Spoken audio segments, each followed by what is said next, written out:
সবার অধিকার সমান। যে ক্ষমতায় থাকবে চাকরি তার, যে ক্ষমতায় থাকবে না তার চাকরি নেই। আপনার ভারত, চীন, রাশিয়া আপনাকে রক্ষা করতে পারবে না, তাহলে আপনাকে ধুকে ধুকে মরতে হবে, আয়নাঘরে থাকতে হবে। যে স্লোগানের ভিত্তিতে দেশটা স্বাধীন হয়েছে সেইটা চাই। সেটা কি? সাম্য, মানবিক মর্যাদা, সামাজিক ন্যায় বিচার।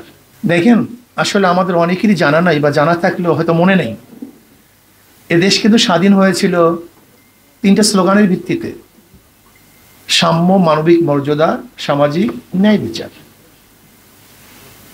আজকে সাম্যতা আছে? সাম্যতা নেই, কোনো জায়গায় সাম্যতা নেই।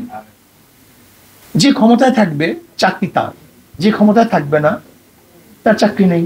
সবার অধিকার সমান, বাক শক্তির অধিকার সমান থাকবে, চাকরির অধিকার সমান থাকবে, বস্ত্রের অধিকার সমান থাকবে, শিক্ষার অধিকার সমান থাকবে, বাসস্থানের অধিকার সমান থাকবে, চিকিৎসার অধিকার সমান থাকবে। এটা আমরা চাই। আজকে জানোয়ারকে শ্রদ্ধা সম্মান করি, কিন্তু আশরাফুল মখলুকাত, এই ইনসানকে আমরা শ্রদ্ধা সম্মান করি না। সে তো মানুষ, আশরাফুল মখলুকাত, তাকে শ্রদ্ধা করা উচিত, সম্মান করা উচিত। বুদ্ধিজীবী, আইনজীবী, আইন ব্যবসা করে যারা জীবিকা নির্বাহ করে তাকে বলা হয় আইনজীবী। আর যারা চাকরগিরি করে জীবিকা নির্বাহ করে তাকে বলা হয় চাকরিজীবী। চাকর যারা ক্ষমতায় থাকবে, হাজারো খুন করলে তারা মুক্তি হয়ে যাবে, খোলা আকাশে নিচে ঘুরবে, আর আপনার দল করবেন না, তাহলে আপনাকে ধুকে ধুকে মরতে হবে, আয়নাঘরে থাকতে হবে। এরকম বিচার আমরা চাই না।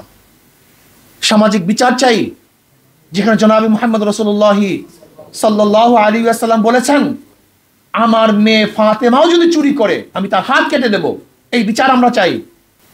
যদি ওসির চেহারা পরিবর্তন হয়, তার মাধ্যমে দুর্নীতি বন্ধ হবে না।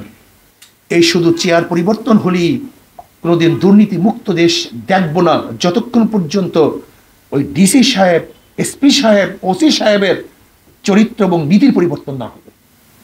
আমাদেরকে অবশ্যই মনে রাখতে হবে, যারা সরকার চাকুরিজীবী তারা এদেশের মানুষের খেদমতের জন্য, সাহায্য সহযোগিতার জন্য বসেছেন। আধিপত্য বিচার বিস্তার করার জন্য, জুলুম অত্যাচার করার জন্য সেখানে বসেন নেই। এর জন্য আমরা মানবিক মর্যাদা চাই, সামাজিক ন্যায় বিচার চাই, সামাজিক ন্যায় বিচার। আজকে আপনি দেখুন, যখন কেউ ভূমিকা পালন করে নাই, আমরা তখন ভূমিকা পালন করেছিলাম।